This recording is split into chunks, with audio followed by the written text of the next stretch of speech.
Hi, Pastor.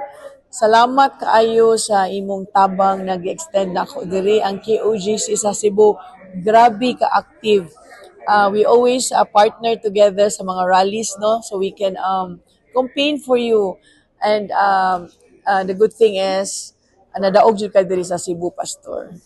So, daghan kaayong salamat ug ako nang hinaot na one day magkakita ay tang duha, and at least I can tell you how well loved you are here by your people, by the KOJC community here in Cebu.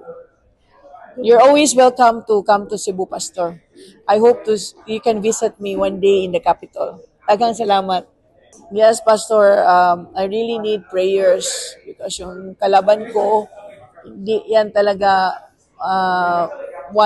she doesn't want me to succeed, no? Ang daming mga maneuvers for me to fail. I need your prayers, Pastor, and your community. Thank you so much.